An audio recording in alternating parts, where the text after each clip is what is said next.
Now, boom. How y'all doing? You have started watching a very, very important interview tonight.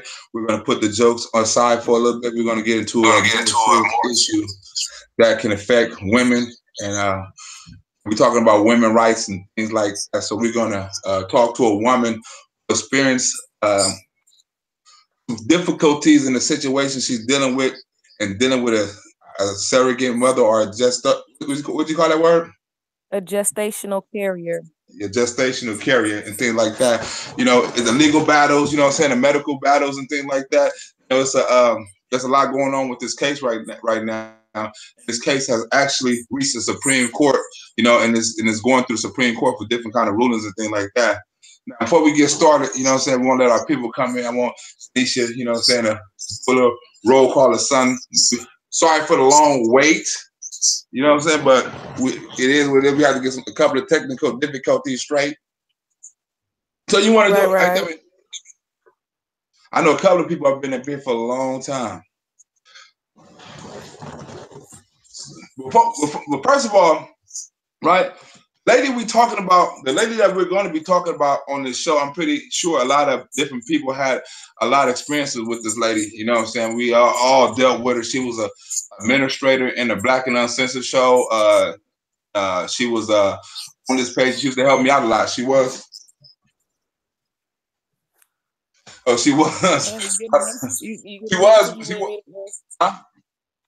Go ahead. I was gonna do the disclaimer before. I was gonna do the disclaimer before you got into it. Okay, go ahead. I just want to make sure that everybody knows that the views that are expressed in tonight's lives are not the views of YouTube nor its affiliates. Your viewer discretion is advised, and this is a fair use. Now we can carry on. Okay. Now, I wanted to, as a mother, right now, there's a lot of things be happening, like in the situation, especially the situations we've been dealing with lately, you know what I'm saying, with motherhood and things like that. What's a good mother and what's a bad mother and things like that. We've been dealing even with a lot of disrespectful things as far as parenting and being a mother and things like that. As a mother, right?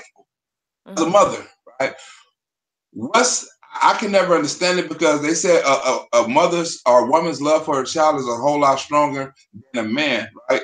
But as a woman, right, what is a bond? How can you explain the bond between a mother and her child? You can't. And I'm not going to say that there's even a difference in love when it comes to a man and a child, because when a man loves his child, he loves his child. You know what I'm saying? The bond between a parent and their child is without a word to define it. And that's why they haven't been able to come up with a word to define it. They just keep trying to explain that it's unexplainable. It's an attachment to your soul. It's something that's rare and it's precious, and it is definitely to be valued. Okay, I want to. Another thing a man would never be able to experience, right? And that's actually carrying a child, right? Right? Can you explain the bond between a child and a mother and an unborn child while she's carrying that child? Well, the first thing that lets you know that the bond is something that's spiritual is because you know your child's personality in the womb. If you ever listen to a pregnant woman, she'll tell you stuff like, oh, she didn't like that. He didn't like that. Oh, this baby must have an attitude when you say that. He just kicked the mess out of me. Like, you could tell what type of movement and energy your baby carry inside you, because it's inside of you. You literally grow a human being. Like, how do you explain that you grew a human being, you know, just doing what you do on a regular basis with a little bit of well, for most, you know, with little adjustment. Some women can't do that. So some women also, right? Some women are not able to, you know what I'm saying, have natural childbirth and things like that. And some women actually want to have children a little bit worse than other women, you know what I'm saying, and things like that, and they're not able to have them, right? You, what's your sentiment about women not being able to have babies, and first of all, before I get into the gestational carrier, what do you think about emotional, some emotional pain a woman can have by not being able to have her own child? Do you think it's an emotional pain or pain there? I think that there's more than emotional pain. There's a level of disappointment that comes with that. Women, society breeds women to desire a family. Society, and I always respected the women who were like, until I have my career and this and that in order, ain't no babies. But the real fact of the matter is that you can't plan your babies, because a lot of times when those women get those careers and they get the things that they were seeking, they find out they're not able to have babies. And part of what makes you a woman is your ability to reproduce and feed your own child. The ability to man is supposed to provide for you, but if you don't eat, that baby gonna eat. You gonna produce milk. And not being able to do that and not being able to carry a child, it's like losing out on a part of life that society guarantees you. Okay, You now, grow up as a little girl being told what's this and what you're going to be able to do and what you should have, and then you find out you have no control over it. That's devastating. and now I want to get into this lady. We all know this lady Tony, right? Now, Mm-hmm. she used to be in this group. Now, everybody kind of got their own situation about Tony. I personally don't like it because the things she was doing. It's nothing personal, but I know her character and things like that. So I only can imagine what she putting this family through, because I saw what she put me through with all the harassment, with all the text messages, and with all the phone calls, and with all the lies and things like that. Even you experienced some things with Tony, in some situations with Tony in the past. You want to go on that? Yeah, even recently, when we initially went over the story with the team and talked to them about what was going on, that exact same night, she was texting me and harassing me, threatening me, telling me she would pay for my number to be changed and what she was gonna do. It just was complete chaos. Like, and before then, I had only ever spoken of her one time, in which case she calls herself coming into my inbox and threatening me again. But after that particular night, after that show, the show we did that night, I guess it kind of changed her mind about me. So she did apologize for it afterwards. But once we picked up the case, yeah, it was complete and total chaos. And I saw what she was doing to other people, and I've seen what she's done to people that's a part of the team. So I could definitely believe it. And recently she's have came back around and things like that, and she's been showing her face, and she's been trying to do interviews like that. Mainly she's been trying to manipulate people on this case right here. She's been telling people false information and things like that, and she's been disparaging the family, saying of the baby, things like that. And the family doesn't have a voice. The family has a voice, but she's getting a lot of free help. She's getting a lot of free services from a lot of different people. You know what I'm saying? When this family, the Montovers, have to pay for everything, and it's costing legally, it's costing emotional and things like that. And it's not really a fair fight when you have people who are already in organizations fighting for you and willing to put up the money for free. So they're fighting against people who have to put their own money up. Especially when the people who have to put their own money up are not the ones that's initiating the fight. So Exactly. like you said, there are a lot of things going on with what you would consider societal damage control, where she's trying to get ahead of the story to paint a narrative that is completely false. But if she gets it out first, then she has that surprise factor of what she feels like lays the foundation for the story. But we've always learned that documentation beats conversation every day. Okay. We're not going to hold y'all up too much longer. We want to bring Ms. Montover on. Ms. Montover, if you can hear me, we would like to bring you on, so we can interview you and get your side of the story, because this is a very serious story. Like I said, it's about women rights. It's about anti-women rights. It's about surrogacy. It's about motherhood. It's about a lot of different things that need to be talked about up in here, for About women rights. children's rights. Yeah, children's rights. Selling children, the ability to use the soul of a child as a means of a way to gain. oh, I don't like how much this is, I want more, I'm gonna use the baby. Like there's a lot going on or that can go on as it relates to surrogacy and the laws that relate to surrogacy. So for some people it's a great thing, but for some people it can be an absolute nightmare.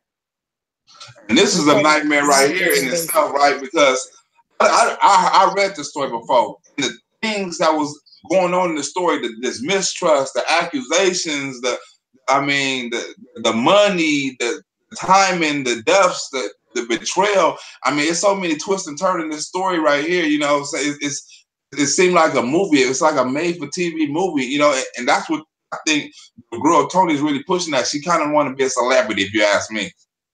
Yeah, we've seen history of her attempting to break into Hollywood and break into the acting scene and the reality TV show scene. So it wouldn't be far fetched to be doing something that is almost lifetime movie worthy. Yeah. That's right. So we're gonna have. Well, let me see. Let me call it right now. We're gonna bring Miss Montove wrong. And this shit is. I mean, this video. I mean, oh, there you go. There you go. How you doing, Miss Montove? I'm good. How are you? I want to thank you for coming on the show today. You know what I'm saying, expressing your side of the story and giving your point of view on the things. Now, first of all, right, I want you to tell us, right, how you came into contact with Tony, because we've been discussing this case for a little bit, you know what I'm saying, but we want to understand, how did you first come in contact with Tony? Well, the clinic that we were using in Chicago gave us several sources to use to advertise for seeking gestational carriers.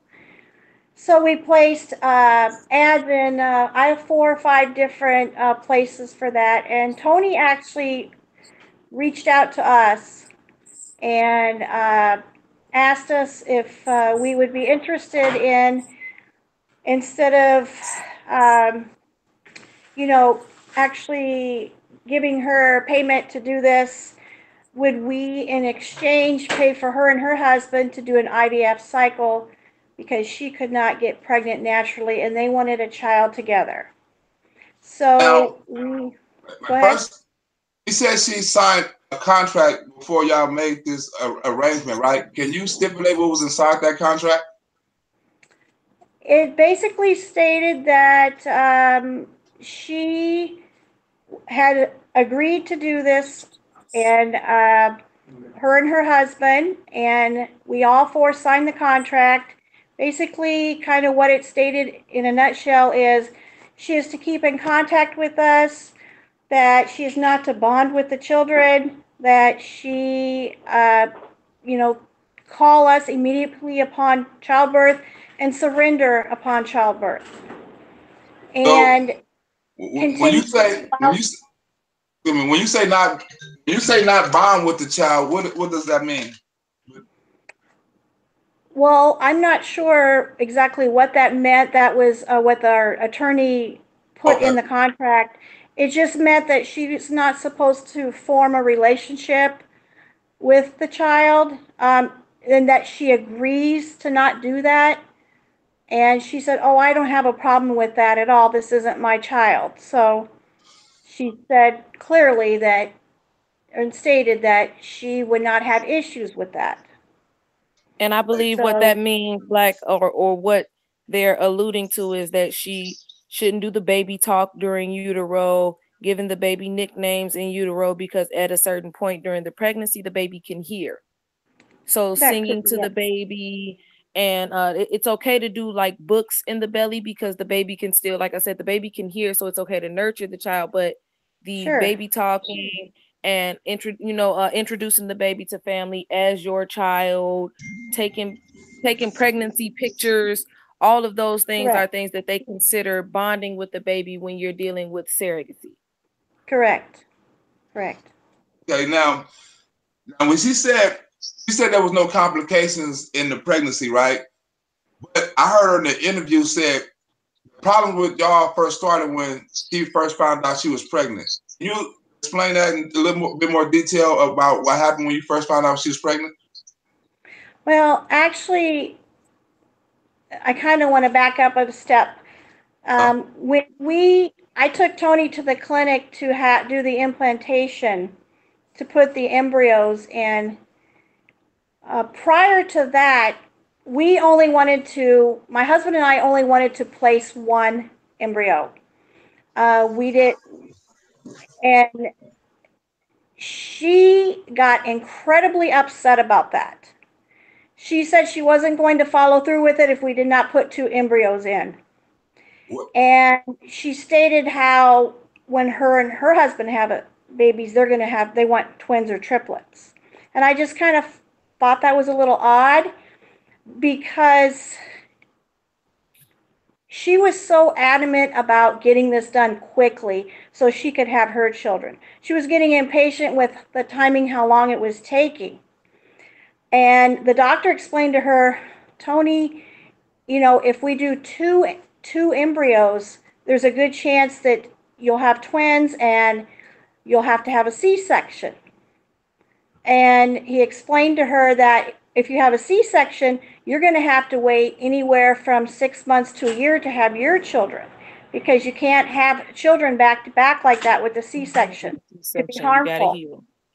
Yes. And she said, oh, well, that's okay. I don't have a problem with that. And I'm thinking to myself, but you're so adamant about getting this done and so quickly. So that seemed off. But anyway, the day of the implantation, the doctor came out afterwards and, like they normally do when you have a procedure, said everything went real well. However, I have a concern. And but the doctor said he had a concern. It was a female doctor. And she said, I have a concern though. And I said, well, what's that? And she said, I can't tell you a lot because of HIPAA laws, but the way this woman was acting as if these were her own children, and I hope you have a good attorney. And wow. Yes, she said, I'm not sure what she was doing or saying in there, but she was acting as if these are her children, and that concerned her. And as a matter of fact, I've contacted the clinic recently to see if she would provide a statement, just in case I need this, stating that, her behavior. And that's why that clinic, we were going to use that clinic for her to do hers, but they no longer they didn't want to do this for her because they didn't like her. They were concerned about her behavior, how aggressive she was during our meetings with the doctor. I want to stop you right there, right? Because okay. I want to get into the agreement, the original agreement between you and her, as far as her having a baby. What was your agreement with her was in the contract? If she was to have the baby for you, in return, what was the favor, or what was you supposed to do for her?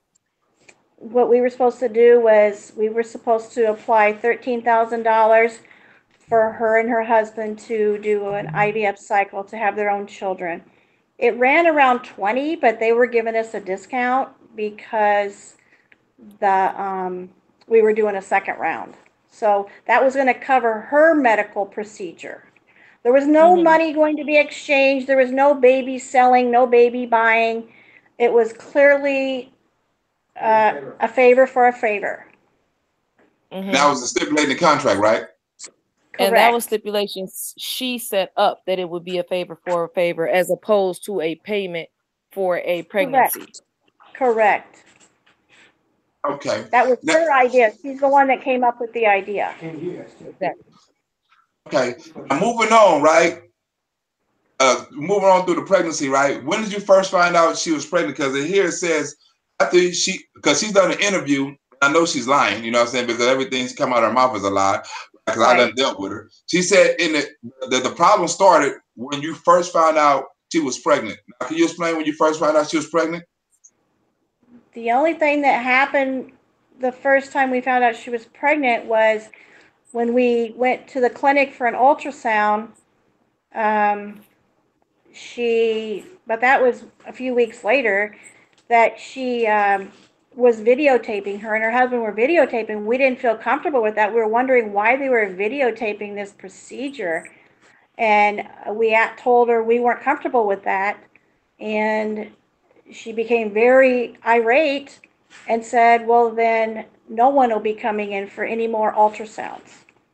So So there was no problem during the initial announcement of the pregnancy, though. No, absolutely not. Well, that's what she's also saying that during the pregnancy, this is what she's claiming. During the pregnancy, you was very controlling. You wanted her to answer yes, ma'am. She wasn't allowed to go into emergency rooms unless she had your permission. She couldn't go to the doctors unless she had your permission. There's a lot of things she couldn't do unless she had your permission. She's in a lot of accusations some way. What do you got to say about that? Well, first of all, I've never ever in my life had anybody ask anyone to call me yes, ma'am. I don't do that to my children, nobody. I've never been, I'm a very laid back, calm person. I'm not argumentative. I don't pick fights. I'm just a very laid back, calm person. How I completely remember it is there was an argument, but the argument was a fight that she had picked because my husband and I had paid up front for her to continue to go to the clinic the first trimester because this is a high-risk pregnancy. It's not a normal pregnancy. And so that answers the... Oh, go ahead. I'm sorry. The first trimester is a high risk because it's not a normal, pregnancy. So we paid up front and she refused to go. She wanted to do her own thing. She wanted it her way. She wanted her pick her own doctor, which I told her I didn't have a problem with her picking her own obstetrician. But my husband and I wanted to be part of the growth and development of our babies. We wanted to be able to attend, doctor's appointments. That was in the contract as well. And so she decided that she didn't want to go to the doctor of your choice after already agreeing and signing a contract stating that she would go to the doctor of your choice during the first trimester. Right, because we were paying for it. And then after the first trimester, I told her she could, go wherever she wanted. We just wanted to make sure because this doctor, she was in this doctor's care and he wanted to care for her for the first trimester. Well, she became very aggressive, very angry, and she picked the fight. I remember it clearly like it was yesterday. And that's when I became concerned. I mean, I never asked her to call me ma'am. The only thing I did say was to her, you shouldn't be acting like this. We'll get to that later. We'll get to that a little later. We'll get to that a little later, right? Okay. Now, it's also been said, right? I mean, these are accusations she's making, you know what I'm saying, to try to prove or make her point more relevant, right? She also Black, you know what? Before you get off before you get into the next question, I wanted to piggyback off the last question really quickly before I forget about it. Now, when you lost contact with her in the first trimester, is that correct? I'm sorry, you cut out on that. I said that you guys initially lost contact as far as being able to go to the doctor's visits and being able to keep up with the care of the babies in that first trimester, correct? Correct. That day that we had the argument is when she cut off all communication. And she said, I will only call you. So it would have been impossible for you to... Yeah, she said, I will only call you if and when something happens, and I will only talk to Paul. Now, Paul is your husband, right? Pardon me? Paul is your husband, right? Yes. Now, it was said that Paul didn't want her husband inside the room while she was attending her medical appointments. Was that true? That Paul did not want her husband in there? Yes. That is not true at all. We wanted everybody to be part of this. We just did not want videotaping. Because we had no idea who these videotapes were going to. Well, on top of that, they had already signed a contract stating that they wouldn't bond with the child anyway, so they weren't supposed to be videotaping according to the contract that they signed. Correct. And when we confronted her with it, she said, "This is our journey, not yours." Okay. Now, immediately showing that she had bonded. Correct. I mean, she showed that the day of implantation. Moving on, right? Now, between the first ultrasound and between the time she had the baby, right? What was any kind of confrontations in between there that made you stop talking to her, or made her cut ties even more, or made you think like this situation is going too far? What was the split at between first ultrasound and because that had to be split a beginning, a middle, and the end. The end was having a baby. What was the middle when y'all very first stopped talking? After we stopped talking, she did contact us again, but every time she would contact us, it was a blocked call. She didn't want us to have her information. She blocked us on Facebook, changed her phone number, changed her email, changed everything. And so she did contact us to tell us she was having a miscarriage. And we said, "Oh, can we go to the hospital? We need to go to the hospital." And she says, "No, I'll be all right. The doctor told me to stay on bed rest." So we asked to go to the hospital, and she, like I said, she told us she wasn't going to go. But then later that evening, she sent us another phone call stating that she had went to the hospital. So she didn't want us there. She did go, but she just didn't want us there for some reason. We never demanded that we have to be there. We asked to be there because she was having a miscarriage. So our doctor in Chicago called there to confirm was she having a miscarriage, and they denied that that's not the case. She told us her uterus was coming away from the wall, where she was bleeding very heavily. Do you got any proof of that, or did they release any proof of that, or you wasn't privy to that information? Only proof we have is the phone call the doctor placed about the miscarriage. Did the doctor testify for you? The doctor did not testify. That never got brought up. Well, yes, it did get brought up. It got brought up that my husband and I knew before we got the call that that's the game that she would try to play.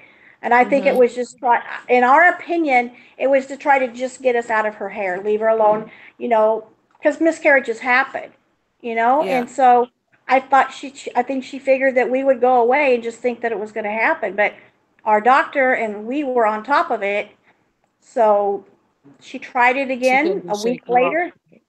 She tried it again a week later and said she was bleeding very heavily. I want to stop right there, right? Now, before the babies came out prematurely, all right? Correct. Now, a week before the babies came out, you had a phone call, right? Correct. I believe it was 5 days. 5 days, we had a phone call from her saying that we need to make an agreement because she's 6 months along, and she demanded $30,000 more, or she was going to abort the babies. And she asked me, "How do I feel that I'm never going to see my babies?" Playing with children. Wow. And I mean, I wouldn't want to know the answer to that, right? But 5 days later, did you get the information that she had the babies 5 days after that? Absolutely not. And that's when I lashed out. That's when contract as well, right? When she threatened me, that's when I lashed out and said what she considers the racial slur. I felt threatened, and I just called her a name, and you know what a mother goes through thinking that, because we have no control, and there was no other low blow for you, and you were being hit with the lowest blow that you had. The lowest blow that you could be hit with, you got hit with. Right, and she states that we harassed her and abused her. Not one time did she also, I cut you off, but she also claimed that y'all tried to break in her house. Y'all left notes on her car. You know what I'm saying? She's saying this all in the interview. She's saying y'all done a lot of things to her, which I know is a lie. You know what I'm saying? And she's accusing you. She's putting a lot of accusations on the family. You know what I'm saying? About y'all trying to terrorize her. Yeah. And she said, actually, y'all doing it to her. What do you say about that? Because I know her mentality. I know how many times she done threatened me personally. She's even on some of these YouTube pages with a messed up attitude, harassing people, bashing people, and things like that. So I don't understand how she's all of a sudden the victim, you know what I'm saying? But everywhere else, she's always the aggressor, you know what I'm saying? So how do you explain what she's talking about you harassing her, about you trying to break in her house, trying to break in her car, leaving notes and things like that? What do you say about that? Well, first of all, we did drive by. We did. I'm not gonna hide anything. We drove by her husband's work. That's how. We wanted. We were trying. We had no way of communicating. No way of finding out information. Um, Certainly never broke into her house. She doesn't have anything that I want. And secondly, we've never came near her car. The only thing we ever did was contact her family, or actually her husband's family, because they can't stand her. And they told us about how she's a scam artist and crazy, and Oh no, how I got all the videos coming up. I got a lot of videos. I don't want to do it on here, but I have a lot of information on her personal information that I can't explain on here, about records and things like that, about her aggressive behavior, her aggressive. I got the relationship between her and her daughter. You know what I'm saying? The ragged relationship between her and her daughter. I got a lot of information that you probably don't know about that I got. You know what I'm saying? Like the relationship to her daughter. I mean, I don't know if you know she's been in jail for spousal abuse. I don't, you know, I don't know if you know these things. You know, but I don't. Martina found out a couple of things. You know, so I don't want you involved in it. It's a legal battle with you, but I have some personal things that I want to say about it. You know what I'm saying? So I don't want you in that. Yeah, we were. Black and I were shocked to find out that she was even looking to have children with the husband, with the relationship that she was having with the children, and with being with owing back child support, thousands of dollars in back child support, and then claiming that she was afraid of the way that you guys are going to take care of the baby. So it was and then I also got receipts from her own children about how she treated her own children, her own blood children, and things like that, and how she basically neglected them. You know what I'm saying? How she basically is not in any kind of contact with them and things like that. How they basically reach out to her and things like that, and she's not accepting accepting of them and things like that. So it's a lot of things. I don't understand why she's trying to fight for your kids. She don't take care of the kids of her own. You know what I'm saying? And that's what I want to get into in another video. You know what I'm saying? It's not the time and the place. So we're going to be looking out for that video. I don't know if you know about these things, but we kind of done our own little information, right? Because she's accusing you of a lot of things, right? She done accuse you of things like, right? But I want to get into after the birth, right? Because this is where the scandalous, this is where the nasty stuff get in, right? Because you have to find out about the babies and tell them how you found out about the babies. Well, we had the sheriff tried to serve her and her husband because they weren't following the contract. And they were trying to enforce it. So the sheriff could not locate them because they were living up at the hospital. And we just happened to see Daniel, and he went to the University of Iowa Hospital in Iowa City, Iowa. That's where she was. So we had seen that he went into the delivery and labor area, and we had no indication to even think that the babies would even be close to being born, because that was 25 weeks at that time. Or when she delivered, it was 25 weeks. When we found the baby, it was 2 months after she delivered. She had been hiding our children for 2 months. And her attorney was hiding up there with her. Wait, now, an attorney, right? Now, first, I want to get into a situation, right? Because I heard, right, that she denied having a lawyer there when the baby was born, or a lawyer. Can you explain that? Did she have a lawyer before you even knew that your baby was born? She had one lawyer by the name of Michael Rock that was only representing them to, actually, honestly, I don't know what he was representing them for, but it was a free legal counsel that they received through her husband's employer. Speaking of, At no point did we ever tell her she needed a lawyer. She didn't need a lawyer. We had a contract.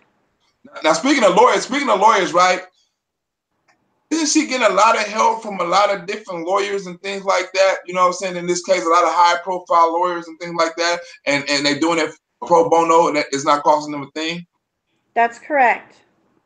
And these high profile lawyers and things like that. Is anybody reaching out to you for help? I mean, to trying to help you? No, we have not got any financial help whatsoever, except we've got a little, maybe a couple $1,000 on our GoFundMe page. The Our lawyer bills are over $70,000, and our medical bills are 2.4 million. Okay, now far as the medical bill, because we just have some information that somebody tried to give us, right? And it's tried to make you out to look like you're a bad person, right? They said that the only reason why babies medical, the only reason why you didn't come and get the babies from the hospital, it was because you didn't want to pay the medical bills. Can you explain that? That's not true at all. We have excellent insurance, and if she would have done things the right way, our insurance would have covered everything 100%. But it's fraud because we didn't authorize any surgeries, any medical care. She signed for all of it. She hid those babies and she hid that delivery from us. As a matter of fact, when she went online and found out the sheriff was looking for her, she called my attorney and said, "Give me some time. I need to get an attorney." Not once did she tell our attorney, hey, I had the babies. She already had representation. Harold Cassidy had already been up there with her, helping her get the birth certificates. He flew in from New Jersey. Okay, before that, she had a Michael Rock attorney that backed out on it because he told me he's not a psychiatrist, he's a lawyer. And because he witnessed a crime of extortion. Now, one of your lawyers actually had to drop off the case because of extortion, right? Correct, and he did as well. Can you explain that? She had written an email to Michael Rock, which was her attorney at the time, her free attorney, and asked him, can she still receive $30,000 and abort the children? Can she still receive money if she aborts the children? Wow. He forwarded that to our attorney, and that's when things went, But yet she claimed she bonded with these babies and she loved these babies, but 5 days before delivery, she's stating that she wants an abortion. And that's legal documentation, right? That's correct. There was testimony on that, correct. Testimony and she's fighting for a baby that she wanted to abort? Yes. And her lawyer an anti-abortion lawyer? That's correct. He's representing a woman. How does that work? Well, he's representing a woman who wanted an abortion. That doesn't sound right. How is he an anti-abortion lawyer and he's fighting for a woman who's trying to abort her babies? I have no idea what. Right. Wow. Okay. I want to fast forward a little bit, right? The day when you got the babies. Can you explain that day when you got your baby? You mean when we found her at the hospital, or when the baby was actually handed over to you? Can you explain the situation, the emotion, or the understanding or the comprehension what happened when the baby was handed over to you? Once the hospital got a court order stating that we had custody, visitation, and basically control over our babies. Of course, we'd already known that one passed away at that time, and we never, got to meet her or see her, and that was incredibly hard because we didn't even get time to grieve because we were fighting a court battle for the one that was still alive. Now, once we got to the hospital, it was like we went up to the NICU. It was like a big celebration. They were all standing in line, clapping, the nurses, the doctors, and they were so happy for us. And there was tears, some of the nurses were tearing up, and it was just a very happy moment. And, and there was a lot of talk about, her aggressiveness up there, and that, there were some things that were said. I don't want to quite get into that right now, that nurses probably shouldn't have told us, but they did. And if you don't have to answer this, if you don't want to, do you feel that the hospital was responsible in some kind of way? Because first of all, the baby was white. She's black, right? Second of all, they should have knew something because they are medically, they medically informed to know these things about the surrogacy and things like that. They should know the differences and things like that, right? And they should have asked more questions. Do you personally feel like the hospital has something to do with it, or they was not involved, but do you feel they was responsible but not covering everything, all their bases? Yeah, they definitely should have done an investigation.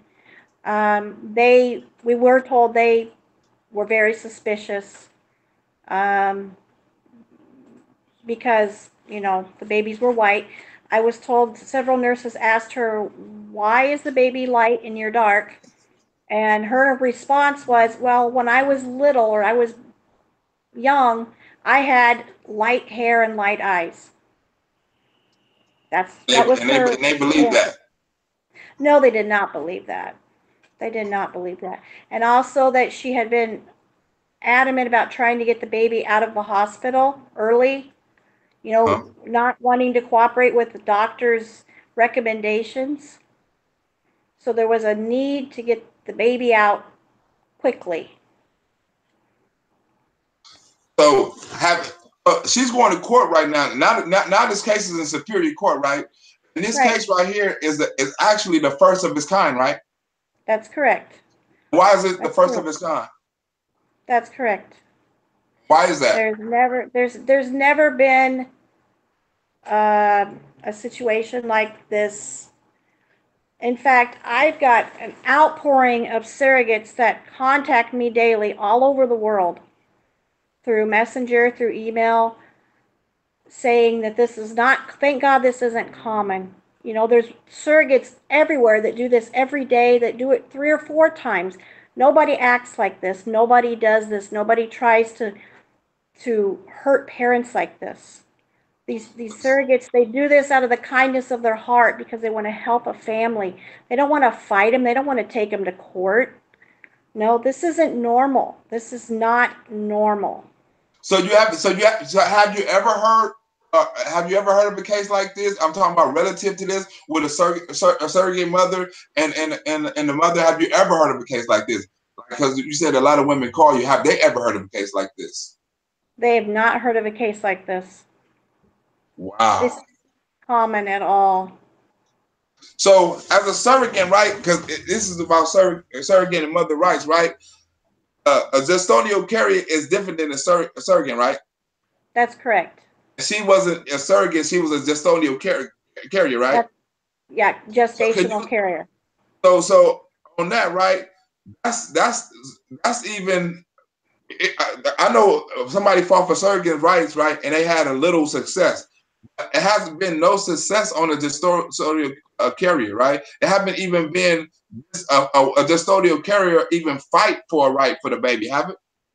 Right. They don't have rights. I mean, they go into an agreement. Nobody forces them. Nobody puts a gun to her head, tell her she had to do it. It was all her idea. She contacted us, and A gestational carrier is not related to the child at all. Whereas surrogate, it's called a traditional surrogacy, where they use the surrogate, her egg. And actually, a lot of agencies, a lot of the clinics don't want to even do that anymore because of the problems that are going on, that go on with that. So this is your. Let me put it on me right quick. This is a picture of your daughter right here, right? Your daughter. You want to explain this picture? Yeah, with her dad. This is and daughter. Her brother. Dad and her brother. Beautiful girl. Picture of you and her. Right.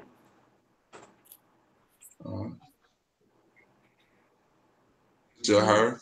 Now you said she has medical problems, like from being born early. Do you want to explain some of the medical problems?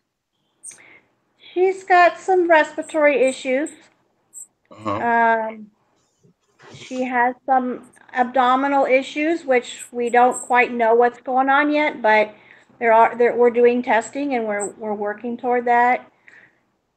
For the most part, she's healthy, but she's going to have these ongoing issues for probably the rest of her life. She also has a spine curvature that we don't know if it's going to be permanent. We don't know if it's going to be permanent or not. She has a clip in her heart that they had to close a valve. She had a heart surgery. So far, everything seems to be okay with that. That could be a problem down the road. We don't know. There's some things that are unforeseen at this point. So you said when she first got the medical procedures, the lady Tony actually was signing for procedures that you didn't approve of, and probably procedures that you probably wouldn't approve of, right? That's correct. Okay. Now, far as aftermath, right now, Tony's trying to go to Superior Court to try to get the contract avoided, right? Correct. So she don't want none of the stipulations. What happens if she gets the contract voided? What happens then?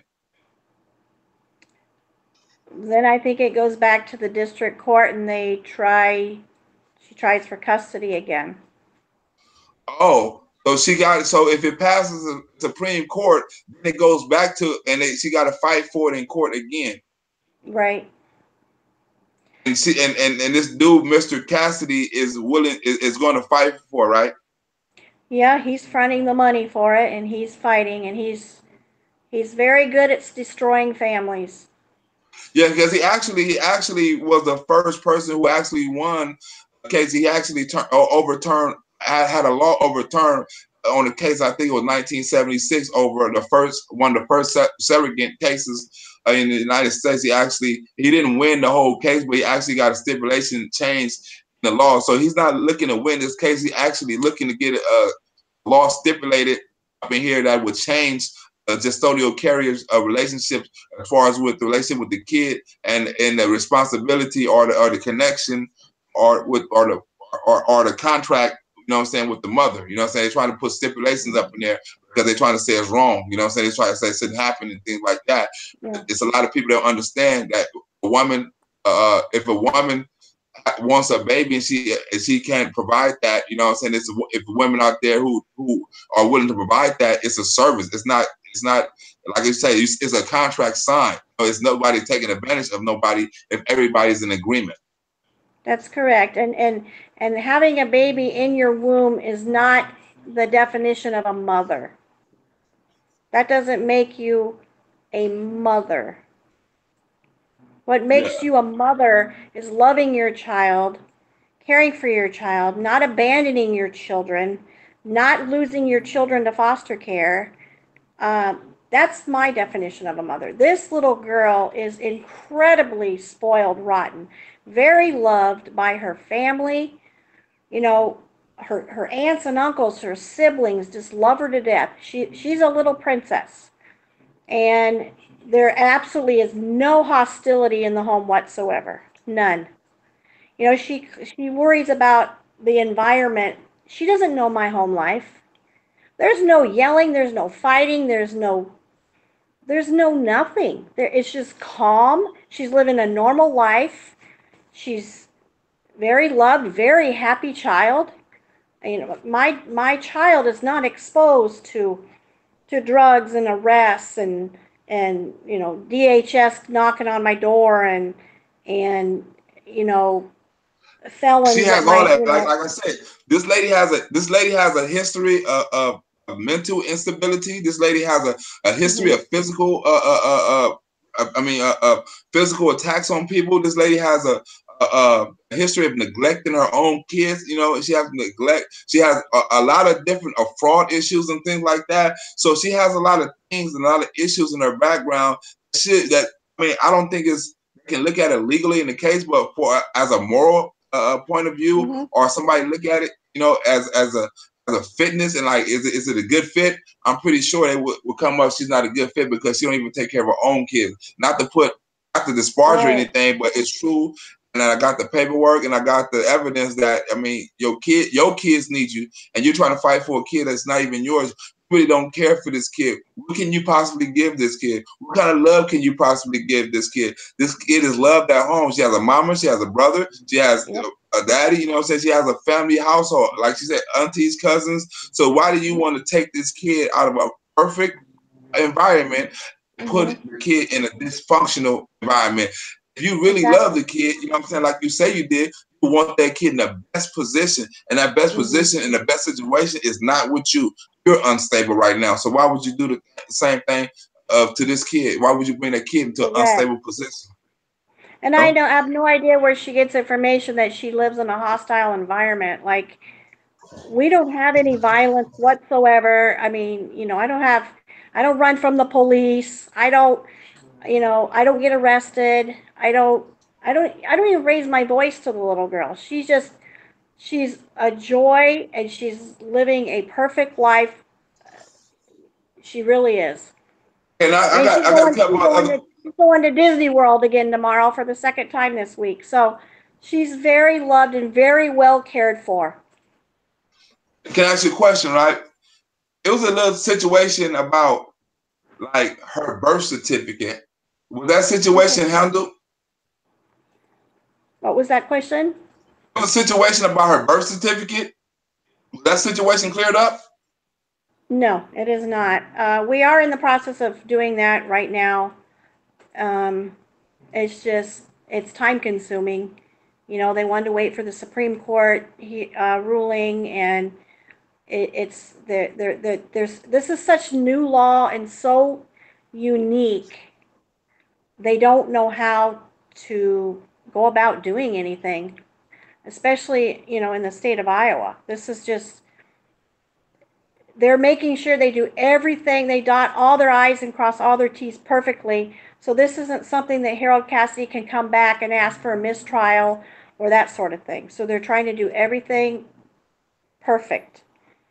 Okay, They did put Paul on the birth certificate several months ago because the hospital needed to know, who do we release this child to? And that's why a judge allowed that. But it's only a temporary, it's not permanent. So we are going through the, when you do a surrogacy, you have to do an adoption. Whether it's you know, your DNA or not, every parent has to do an adoption in the state of Iowa. So we're going through the process of that.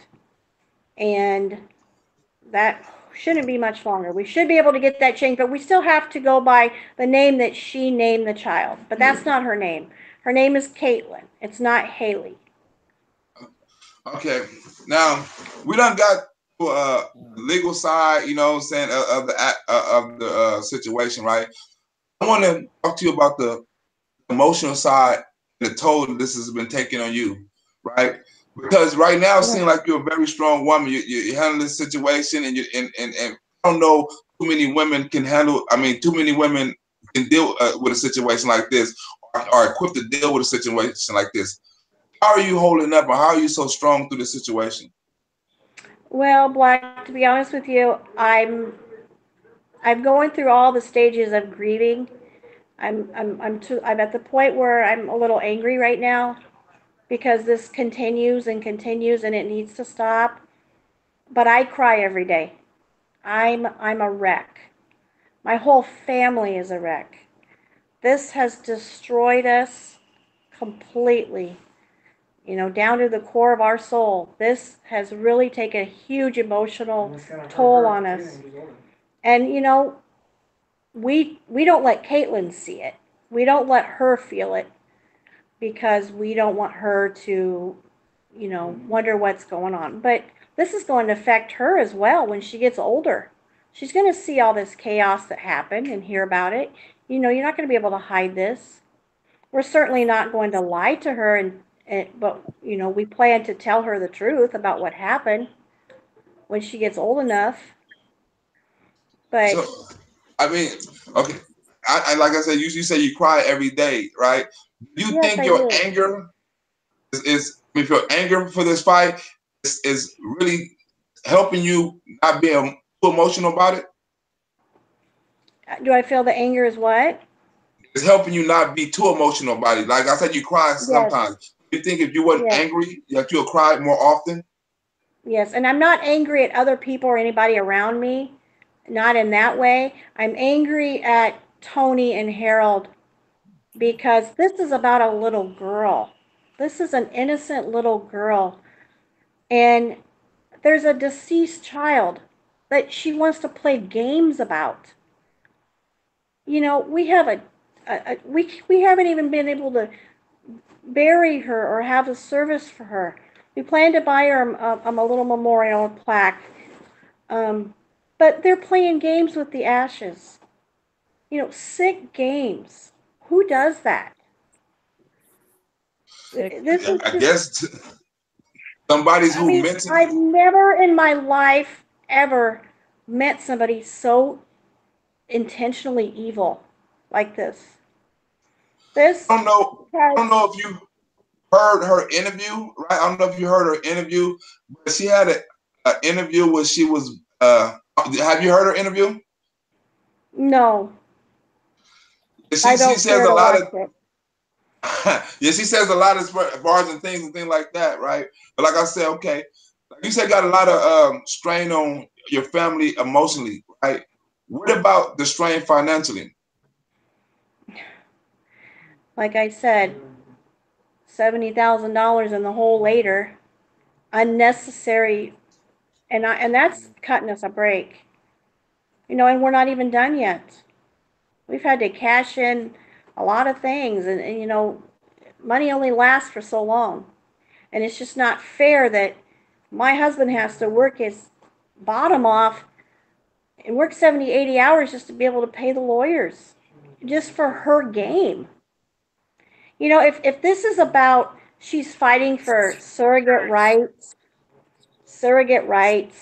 do it with somebody else. Go get an activist, join an organization, fight with Right. them. Don't take us to court and drag us through it.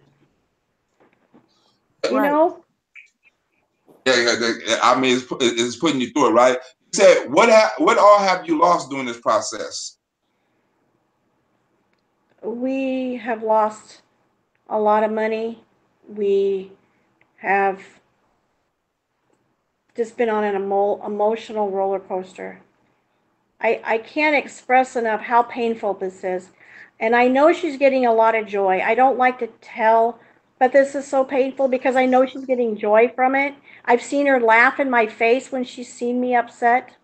She gets joy out of hurting people. Why do you think? And Why do you think? Like I said, I saw the lady that she was interviewing her, right? I knew what was coming out of her mouth was a lie.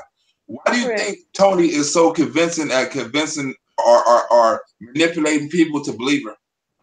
She's very, very manipulative. I mean, she conned us, she conned the hospital, she conned the state. She's very manipulative. And her daughters have told me the same thing. She's good at what she does. I'll give her that. She's good at that. Okay, now speaking of her daughters, right? You were in contact. You had a relationship with her daughters, right? Or one of her daughters, Both or of both her daughters? both Samantha and Sierra. Have relationships with them? Yes, I would say relationships for a while, yes. How are they as individuals? You know, they get in a lot of trouble. They've had a lot of arrests. They have issues with their mother.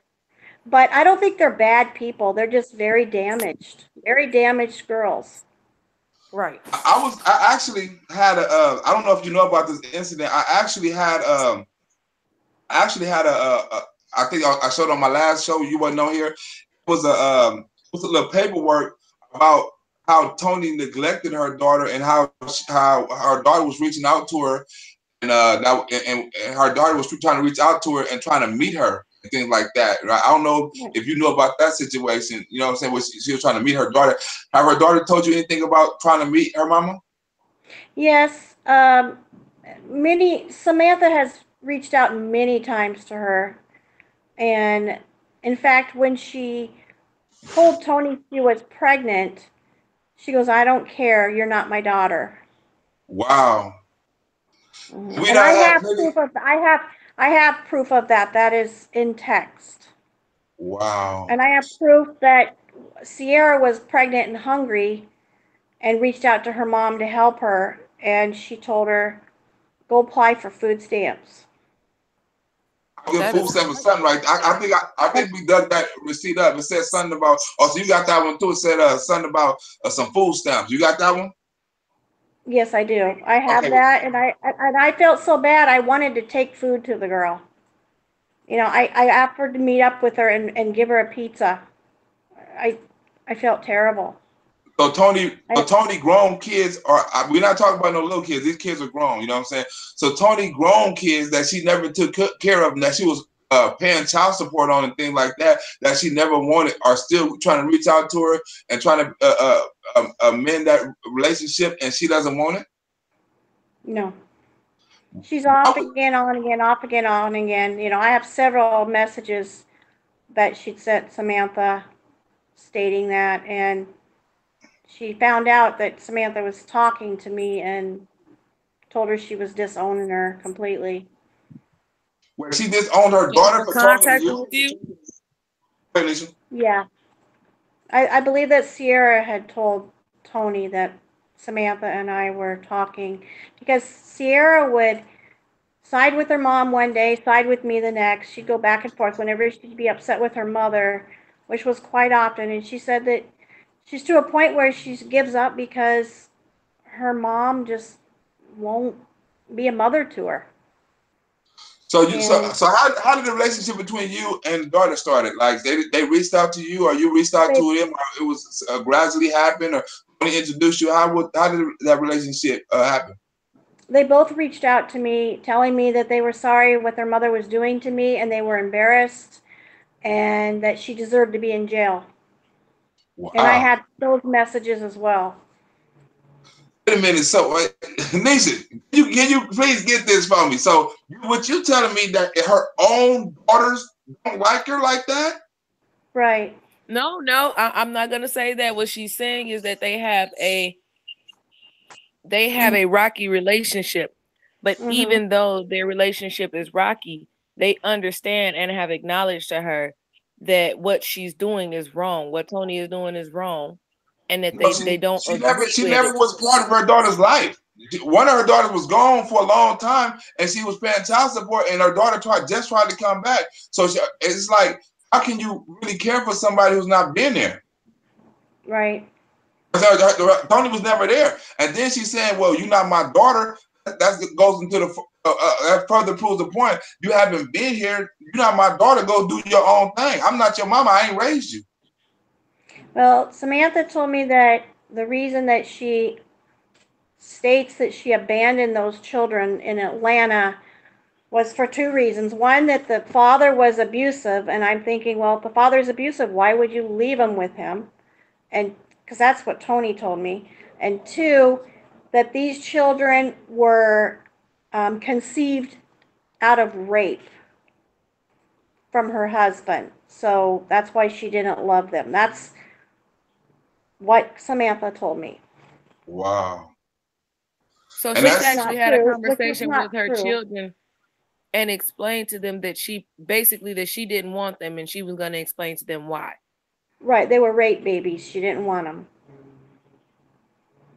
So, wow. and You know, and it was cold. I done heard, maybe Nisha, you heard this too. I done heard a couple of people say how they talk about her. You know what I'm saying? Mainly Miss Leia tell me how Tony was talking about her daughter and the things she was saying about her daughter and things like that. And that's kind of right up the alley. So you're actually the third person who have told me this, and y'all have nothing to do with each other. You don't know her, and the other girl don't know her. So you are the third person that told me this about her about relationship with her daughters. I believe somebody said on this show too about relationship with her daughters, how she don't really. I believe we have that. We actually have that downloaded. Have the conversation and the confession downloaded for the things that was actually shared with Layla.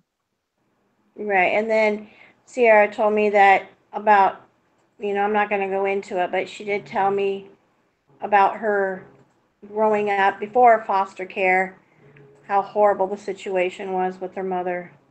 Oh yeah, I done heard her mother's been in rehabs and all kind of stuff. Her mother, she done all kind of stuff. We got the dirt on her. We know her mother lived a messed up life as far as, you know what I'm saying, like the spousal. I mean, and it wasn't her being beat. It was her trying to whip people's ass. You know what I'm saying? So it's like, I don't understand how you was played victim one time, but then you're the aggressor over here. That's why the things on Matt Temple. And I see how she was talking about you about, they were making me call her ma'am. They was making me do this. They were making me doing that. She was making herself sound like a victim. Anybody know Tony's mentality? A victim is not her what she plays. She always going to play the aggressive because she don't like being the victim. Even if she's wrong, she's going to make up something to prove she's right. I have that experience with her personally. You know what I'm saying? She get paranoid. Well, I got messaged at her. She done blocked everybody in the group. She done kicked this person out. This person mad at her. She was real paranoid. You know what I'm saying? And constant drama. And like the relationship with her man wasn't all that rocky too, you know, because I have, like I say, she was making me a little uncomfortable, you know what I'm saying, with the aggression that she was showing to me. And it was like she wouldn't take no for an answer. And I hate to expose the text message. That's why I didn't expose all of them, because I don't like people putting people's business out there like that. But I suppose some of them, I let people see how aggressive she was and how I was like trying to tell her, like, hey, I'm not interested, you know, leave me alone. This is uncomfortable. Right. But she would not leave it alone and things like that. It seems like the more you neglect her, or the more you seem right, or the more she seem wrong, the harder she'll fight. Well, that's what I mean by in the beginning, that first argument. You know, she blames me and says I was trying to tell her what to do. Well, you know, she doesn't let people tell her what to do. Exactly. So exactly. I couldn't even tell her about the group. So I can imagine you trying to tell her about a baby or anything like that, if she can't even allow nobody to take her to a group. I mean, talk to her. Yeah, because for us, she was a control freak when it came to the group. So I can only imagine how she was with the baby. Yeah. Yeah. And that's what she was. I asked a different question, right? Has anybody asked your husband how he feel? What do you mean? What do you mean by anybody? Your husband work long hours, right? You know what I'm saying? And sometimes like when my baby, something happened to my baby, right? You know what I'm saying? In order to not think about it or try to not understand it, I try to stay busy. You know what I'm saying? I work extra long hours and things. I try not to talk about it, you know what I'm saying, because it's a sensitive issue, right? Have your husband asked somebody to talk to, as far as like, I mean, just because he's a man, people automatically going to assume he's all right. But have anybody ever talked to him or any outside situation, like, and asked him, how do you really feel? Yeah, he has a lot of support. We have a lot of friends and a lot of support. But he and I have had to go through a lot of counseling together because of this. Not because of each other, but because of this situation. And the stress from it, obviously, because there are at least 10 judges that have ruled in your favor. So you've been told time and time again in the court of law that you guys are justified in the way that you feel, and that you guys are justified in your contract, and you're not being given that same respect of the law when it comes to her and the baby's ashes and the releasing of the birth certificate and things of that nature that are centered around this contract that she signed and that she initiated and she negotiated herself. Right. Correct. And all of a sudden, when Harold Cassidy comes around, surrogacy's the wrong thing to do. It's terrible, but they have nothing on us. And she claims that she should have done a background and stuff on us. They did. They did. They don't find anything. But boy, when you look at her, they've done several of them because you've gone to court. You've been going to court over and over again. So that more than a background check has clearly been done if this has made it all the way to the Supreme Court. My husband's job takes a huge security clearance. And me working at the airport, I have to have an FBI background clearance. So we both have to have a perfect record to even work at our jobs. So, her saying I should have done a background on him. Well, we should have done one on her, but she used a different alias. So yeah. Oh, wait, she gave you alias? Yeah, she did. Because she had that what was that baby what you call that thing when she was getting the money for the baby stuff? Oh, the baby bomb? Yeah, when people online, when people donate the gifts and stuff like that online and things like that, that was under a false name, wasn't it? The registry, the baby registry. The registry. I'm not sure about that. I don't think it was. I think it said their names. But it just said that they were having a baby together. She did have the baby under the alias, though. Wasn't that isn't that correct? Because you guys were letting the hospitals know that you hadn't had contact with her and that she may have possibly if she does come to the hospital as it relates to any labor pains or anything that can harm the kids, that they are not to release those children and that they are not to release that birth certificate by law due to the contract that was signed. Correct. So she did end up having the babies under an alias as well. I'm not sure what alias she used, to be honest, but when we did go to the hospital, she had requested to be anonymous if anyone asked if she was there. And she also did the same thing with the funeral home. Because the funeral home asked them, do you need any, they ask everybody, because when you do a cremation, you can't take that back. So is there any family we need to contact? Is there anybody to be known? Because they usually put an obituary in the paper. She didn't want any of that. She requested anonymous. Whoa. That's crazy, right? That's extremely cold. So yes, all this is going to Supreme. It's in Supreme Court and things like that, right? So I want to, before we get up out of it, I want to get a couple of things straight. So as far as the laws, right? I want to understand, what are you fighting for right now, and what is she fighting for right now? I'm not talking about baby. I'm talking about as far as rights. What rights are y'all fighting for right now? Well, we're just trying to get, like I said, the birth certificate changed. And now that they are going to the U.S. Supreme Court with this, they're just trying to find that the contract is enforceable, but they're also fighting for custody visitation, something of that sort. So custody visitation. So if she wins partial or a little visitation, right? That's considered a win for them, right? That's what she's trying to. She's not trying to fight for full custody. She's trying to fight for visitation. You know what I'm saying? And like I saw a case where Mr. Cassidy won before. It was a little different from yours. He won one about two gay dudes. The surrogate was the mother and thing like that. And about the first case he had, he got stipulations changing that. Do you think they're trying to fight for a stipulation? If they fight for a stipulation, they can't say it was a mistrial or say they lost or anything like that. If they win on that stipulation to success, and maybe they don't have to turn over or submit your demands. So first of all, Black, that was her egg. That's why he won that case. Okay. She was the biological mother. And that's the Harold Cassidy case that she's referring to, just so that everybody is aware. That's the prior case, the case that's prior to Tony. The reason why those people won the case was because that particular woman was actually the biological mother, by way of egg. And that's how they Correct. won that particular case.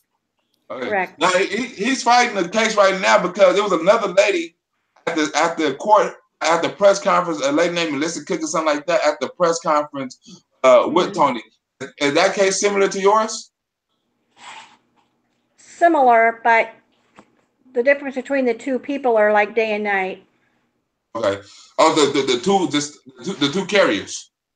Correct. Okay. As far as their history. Okay. Now this woman has, I believe, 4 or 5 children of her own too, and what she's doing is wrong as well. But her claim is that the father that has custody is a bad parent. So I don't know anything about the man, to be honest, but that's her claim, you know. And like Tony, only thing Tony has against us is we're racist people, but my daughter's godmother is African American. And if I were racist, there's no way in hell I would have a African American woman that I'm supposed to be racist against carry the most precious thing to us in the world. So, are we racist? Absolutely not. And you guys, she allowed this woman to carry her baby under her terms. The contracts were all under Tony's terms. I keep wanting to reiterate that because these people are being made to have been quote unquote bullying her from the beginning and harassing her from the beginning. But all of the terms of the contracts were either negotiated by or agreed upon by Tony herself. Correct. The only thing that she argued about in the contract, which kind of should have been a red flag to us, was that it stated specifically that she would only receive her compensation or her IVF if there was a live birth. So she threw a big fit about that and wanted that changed. And my husband says, oh, I don't feel good about this. We need to back out. I don't feel good about this woman. And she manipulated us and reeled us back in, told us everything would be fine and she would go ahead and sign that agreement. So. Okay, before we get up out of here, right? You know Tony is watching this show, right? And you know she's watching it right now. Okay. I know you probably want to say something to Tony, and I know she's watching right now because she's been sending a lot of subliminal messages. She's been sending people receipts and people fake information on you and things like that, trying to connect you with certain people, to make it seem like you're racist or something like that. I even think they put out, they even made up a fake racist person to try to pin you to that person. You know what I'm saying? To try to make you look guilty. They're going to try to do everything they're going to try to do to win this case because what they don't know is, probably what people ain't realizing is that you're fighting for a lot of women's rights. It's not just for your rights, you know what I'm saying? Because it can happen to a lot of women. It's not just, okay, I'm gonna maybe one day down the line, maybe somebody on this panel trying to want to have a baby and they're not able to have a baby, and they don't want to go through this thing right here. We never know what might happen in the future. So you're not fighting for your rights; you're fighting for all women's rights because this is the first case like this of its kind. And if he wins, it's gonna mess up all women's rights for surrogacy and the gestational carriers. You know what I'm saying? So this law, and on top of that, she's fighting for her daughter. Her daughter has a sibling who passed away, and they have yet to receive the remains. This young lady, this poor baby, is named something that her mother did not name her. These people have missed the birth of their children. These are things that they have planned on, and that type of disappointment after already something like this, after already not being able to carry your own child, after not being able to deliver for yourself, to have to go through something like this is traumatic for her and the children and the husband. Like you were saying, how does the husband feel? It's not just women's rights at all. This is humanity. This is a humanity issue. This is a woman and a child and a husband, and they are all suffering at the hands of greed. And if he wins on the hands of greed or at the hands of just trying to have a groundbreaking case, then that puts other women, other wounded women, because hearing that you can't have children is a wound in itself. Right. Having to make this, having to sit with your husband and pick a woman to carry your child. I can't imagine the type of feelings that go through a woman in a time like that. And these are not the type of women that need to be taken advantage of. This is a type of grief that if you have never felt it, you won't understand it. That's correct. And then the I don't know why she feels that.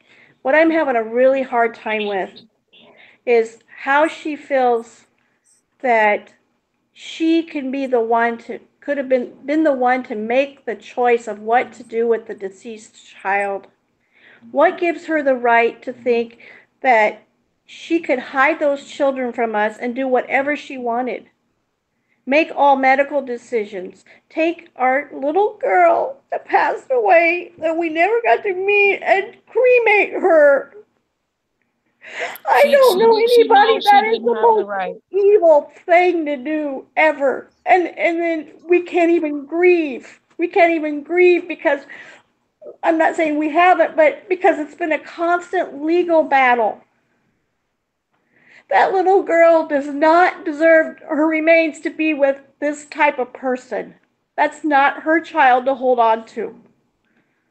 It's sickening that it's a game. When you use children for a game or a scam, that's the most sickening thing in the world you can do. She doesn't have any morals, trust me. To be saying, oh, surrogacy's wrong, that's her new excuse, or whatever you want to call it.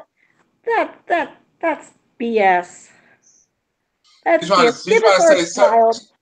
Trying to say surrogacy is wrong because of her experience. Now she's trying to say it's a bad experience and people couldn't go through it because I guess the emotional pain she supposedly have been caused to her. You know what I'm saying? That's a bunch of baloney. That's a bunch of, so nobody believe it. I can even see through that. I can see through that, and I'm not. Yeah, surrogacy was just fine when you were getting paid for it and you were gonna walk away with the kids and the money. But since you didn't get to walk away with the kids and the money, now surrogacy is horrible. Right, exactly. Now that you lost. So because Harold Cassidy says so. So what's next in this fight right here? So what's coming up next? Well, they've appealed to the Supreme Court, and of course, I guess they have an extension on that for the deadline because his MO is always for extensions to drag things out. But you wait for the Supreme Court to see if they'll take the case. If they don't take the case, then what? Then it's over. But it's over, but I don't see it being over with her. She's going to find other ways to keep things going. I know it. And her daughters have told me that. And lawyers that know Harold Cassidy have told me that. So if they want to go fight for their surrogacy rights, go do it somewhere else. Don't destroy a family over it. She doesn't have any rights to our child or the remains of our deceased child. She's go be a mother to your children. They need her. Exactly, and that's the other thing. You still have children that are growing, and you have grandchildren. So there are other places where she can be devoting this time and energy, but she's trying to deplete you of your energy, and she's trying to deplete you of your funds. And this is why the GoFundMe is up, because this is a constant legal battle. They're pulling you through a constant legal battle as opposed to the other way around. Even though she's the one with the ashes, instead of you being the one that's being the aggressor in the situation, she is the one that is pressing the issue and not releasing and putting those two twins back together again. Correct. I just want it to be over and done. We just want to move on and have peace. That's all I want. It's just peace. So I would. So the resolution for you would be to give the birth certificate and the ashes back and no more contact. That's all you want, right? Right. Just I've hurt for her children. I just want her to be a good mother to her children. because it hurts me to see what they're going through as a mother. You know, I've almost Absolutely. Oh no, it And to the what you're point. going through I'm is going unnecessary as well. I'm going to expose Tony because I know she's working with Pippa J. You know what I'm saying? I know Pippa J is working with her. You know what I'm saying? I'm going to expose both of them at the same time.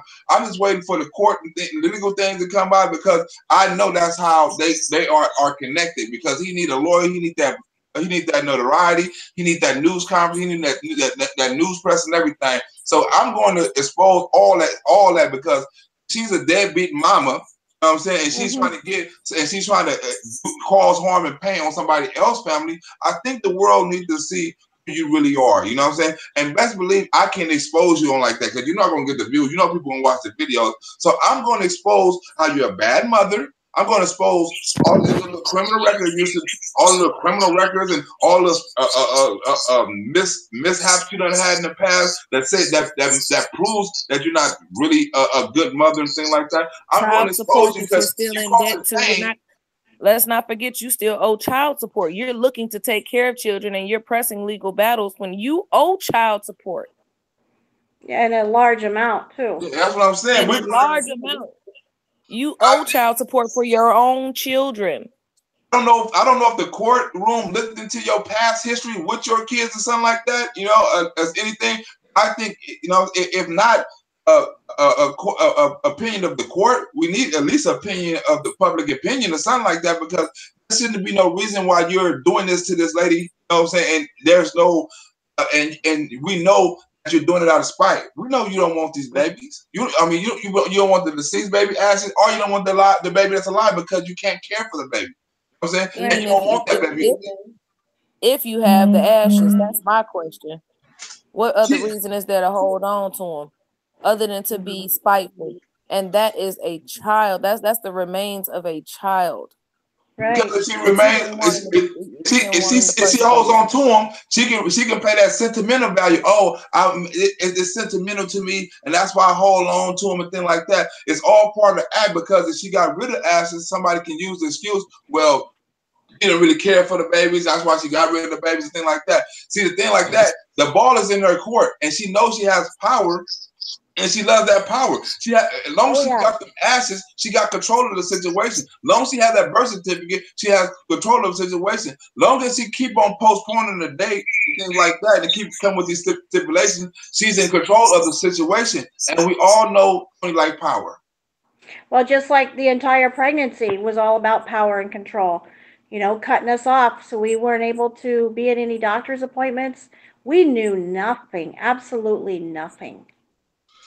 And it has to be nerve-wracking as a mother to not know anything about your baby. Horrible, and that's why we had to hire a private investigator. But yet she claims we were harassing her. I don't know how you harass somebody when you don't have their email, you don't have their phone number, you know? How do you harass somebody you can't contact that has 17 different aliases? Exactly. Now, the private investigator isn't the one that found Tony at the hospital either. The private investigator isn't the one that gave you the information about the birth of the twins, is he? No.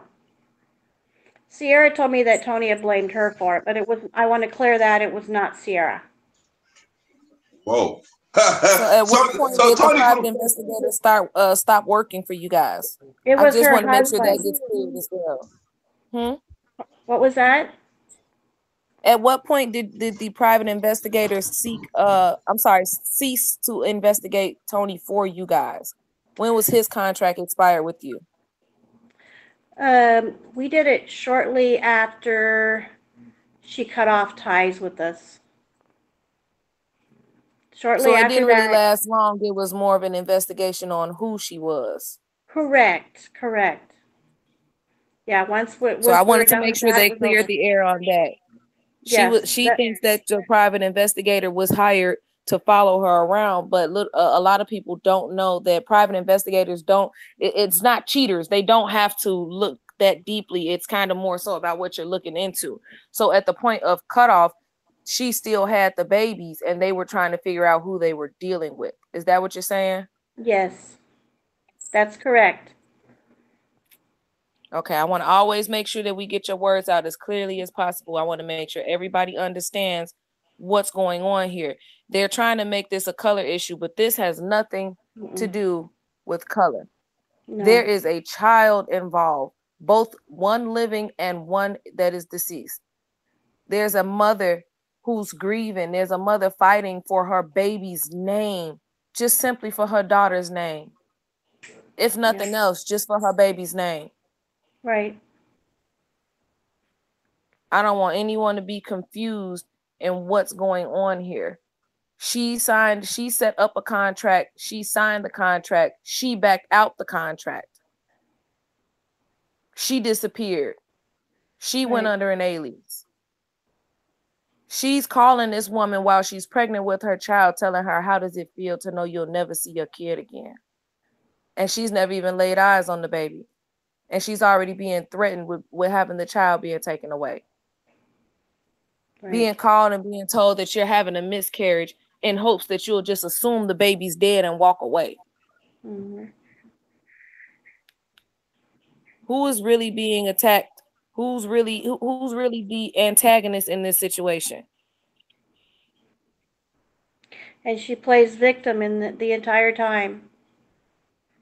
I truly think right now I see her going on interviews and things like that, and she's talking about all the stuff that she's been through and how it's a pain for her. I'm like, hold on. You signed a contract and knew exactly what you get into, and you played with this lady's daughter, but you're feeling the pain and you're emotional? Please. You called her. You sought them out. You knew exactly what you were getting into before you ever met them. You knew what you were getting into when you called their phone. There was no confusion in what was going on. No, and to say that she went through hell, she wasn't the one not knowing where her children were or how they were. She caused hell. And she's been in a position where she didn't know where her kids were. The problem is she just didn't care. Right. So we can't use that example with her because she has been there. She has been to a point where she has no idea what's going on and what's happening with her children. The difference is she didn't care and you did. Right. Wow. So that to me is she stresses all the time how we harassed them. We did not harass them. We were trying to find our babies. We had no. And if you call that harassment, every parent would have done it. Any parent will go through hell and high water to find their children. That's correct. Parent. I don't know a parent that loves their kids that wouldn't go through hell to find their children. Tony saying she went through hell. I don't believe she went through hell. I believe she is hell.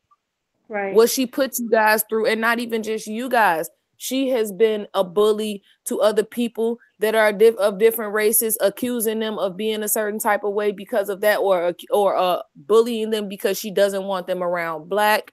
She has harassed me. She has been overly aggressive and controlling towards Black and several other people, several different secret groups where she's manipulating people and trying to use people to do her bidding and do her will. This is her regular character. And then when you find out that this is the type of life she leads on a regular basis, then it makes sense that she's trying to do damage control because she doesn't want that to get out while she's the one pursuing legal action. Right. Even though you guys are the one she owes you because she broke your contract, she should be in contempt of court because she broke the contract from the courts as well. But now she's pursuing you. She's been continuously pursuing you as if you're the one that's harming her. Exactly. And she doesn't have to deal with you. Yeah, we've done nothing to this woman, nothing, except ask her to allow us to be involved in our child's life, our child's development. That's all we wanted. We made absolutely no stipulations. We made no demands. You know, we just wanted her to go to the clinic for the first trimester to make sure everything was going to be safe. That's not asking a lot. It really isn't. And that's when she would pick fights to have an excuse to not communicate with us. And yet I'm the one to blame. I'm the one to blame.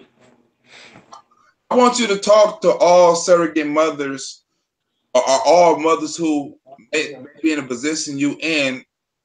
Give them some advice on what to do what not to do, who to choose, or who not to choose, so they wouldn't have to go through the same thing you experienced. If you have to do it again, what would you do better? Oh God, Black, before she does that, while she's doing that, I need you to go look up or go and find the special group and get the list of all of Tony's aliases so that we can warn any woman that's watching this of the names that they need to be aware of. Somebody's gonna have to warn these women. And that's another thing. If you've got so many aliases, there's a reason behind that. You don't just do it to do it. You're hiding from something. Mm-hmm. And I mean, with that many, I mean, the private investigator had a long list of phone numbers and old emails. There's several. And I mean, that's a red flag right there. What is she hiding from? What is she running from?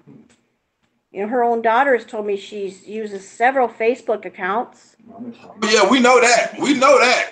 She's trying to get up in here. I mean, what's the reason for that? What is the reason for that? Because it's because she's only. You know what? Tony is. You know how you can be smart and dumb at the same time. Tony is not smart. But Tony is she's smart, but she's also dumb. You know what I'm saying? She does a lot of things intelligently, and she thinks she get away with it, but she don't cover her ass in the right way, and it comes back to bite her because everybody sees her attention because she try to be so smart. It's obvious. Mm-hmm. You know, and even when she was messing with me, it was that she was trying to be so smart. It was obvious. She was trying to be a star. She was trying to be the celebrity. She was trying to hold a spot down. Now that she's out of the group, she's trying to do a lot of messy stuff. We crack her on a lot of stuff, and we bust her, and we call her out on a lot of stuff, and because she does it sloppily, but then when we do it, she get mad and start becoming aggressive again. She had plenty of interviews on this dude, Mr. Money show, with her being aggressive, with her talking, with her asking people, with her, you know what I'm saying, doing all that. I think that would be a good example. Where she admits to having the drug problem.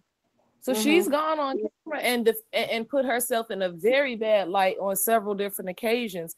But this is what happens when you take advice from Pimp and J too. You got to remember that, Black. We definitely got to expose that. Exactly. Well, before we get out of here, I wanted to make a statement. The umbilical cords on the babies tested positive for narcotics. Wow. That means the baby was on drugs. And that's not blasphemy, you know what I'm saying? If the baby, if it's a fact and it's a record that the babies was on drugs, the babies didn't get them by themselves, that means whoever's carrying the baby had to have the drugs. That is gestational abuse and gestational kidnapping. If they're gonna change laws, those are the laws that they need to change. So wait a minute. She was doing drugs with your baby? Apparently so. Wow. The babies were born with narcotics in their system. Sarah told me also that she would come to her house, smoke pot, and then go back to the hospital and breastfeed while she was pregnant, while she was breastfeeding my child. And the hospital put a stop, like an immediate stop to her breast pumping. For some reason, I don't know why. But I'm pretty sure once that baby's first poo came out and they realized that there was narcotics in there, I'm pretty sure they ceased the breastfeeding right after that. So I'm pretty sure that, you know, of course you have that dreaded HIPAA law where they can't tell you too much, but the judges have the power to subpoena the hospital and get that information. So the problem that we're having right now is there's only so much that your lawyer can do at this point. But there is a federal investigation going on right now, though. So that's what I wanted to talk or wanted to find out about, because there's a way that you guys, or there has to be some sort of way, is what I need to say. There has to be some sort of way we can put pressure on the system to get those ashes released. That is contempt of court when you don't follow your court orders. So if she's not going to follow the court orders, regardless of whether she plans to appeal again, the decision has already been made. and this child's identity is at risk. This child's identity is being toyed with under the grounds of, oh, I'm going to appeal. And whether you appeal or not has no bearing on whether or not you're actually going to win. Correct. So there has to be some sort of way we can put some pressures on the court in order to fulfill the court order in which she gets those ashes back, and that baby can get her birth certificate and get her name changed to the name that those parents picked as they were praying and hoping and loving on the fact that they were going to have a child that's their own. Right. And had we known that she was going to do this, we would have never, we would have never done this. And another thing is, if we hadn't created this child out of the love for my husband and I, and of wanting to have a child together, there wouldn't have been nothing to put into the womb. So, yeah, you know what I mean? It's just, to me, I don't see it any different as I parked my car in her garage and paid her $13,000 to leave it there. Does it automatically become her car just because it's, you know what I mean? I know that's kind of a funny scenario, but that's a good analogy. That's a good analogy. That is not your property. That's the perfect analogy. I have a question from the chat that seems to be a pretty good question. With the babies being born with narcotics in their system, was DHS involved immediately, or was that something that you had to find out once you found the babies?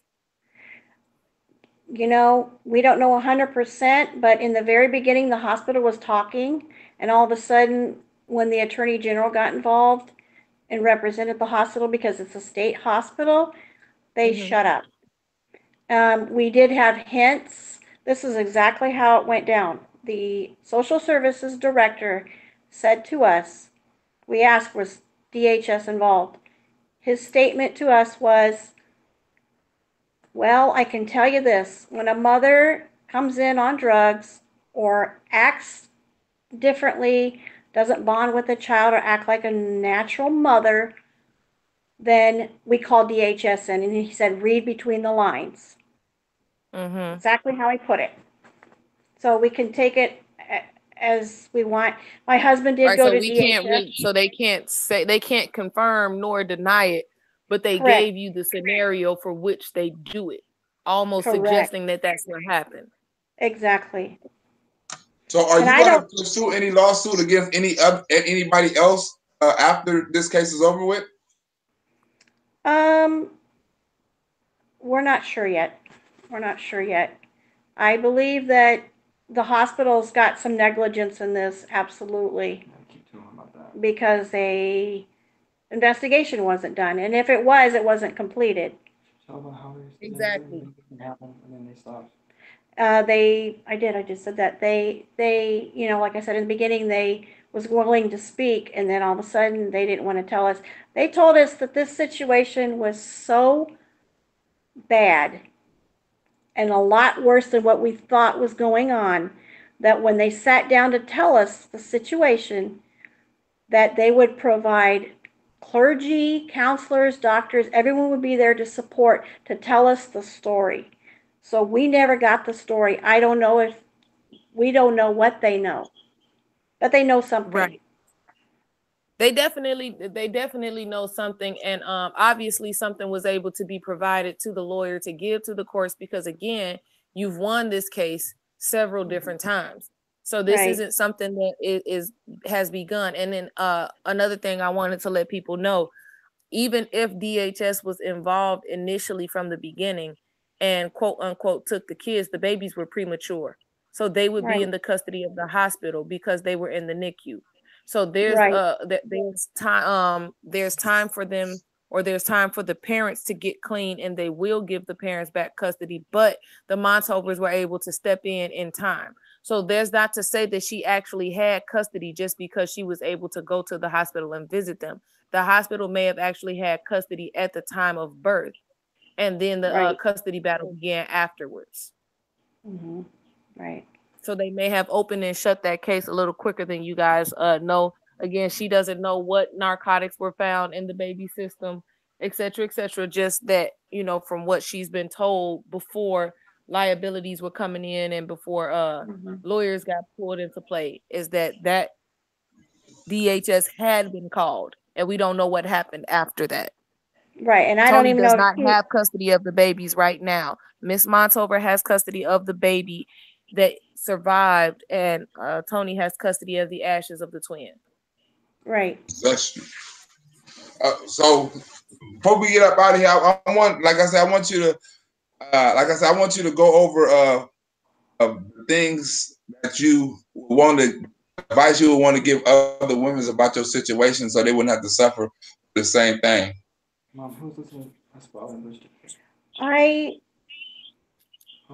I would certainly never do this again. The only thing that I can suggest is, if you choose somebody to do this, choose somebody who's done it a couple, 2 or 3 times, because there are plenty of women out there that have done it numerous times for people. Like I said, I've gotten several hundred surrogates who have contacted me saying how sorry they are. This is horrible. This is an evil woman. I love doing this for my families. It's a good thing. It's supposed to be a good, happy thing. It's not supposed to happen like this.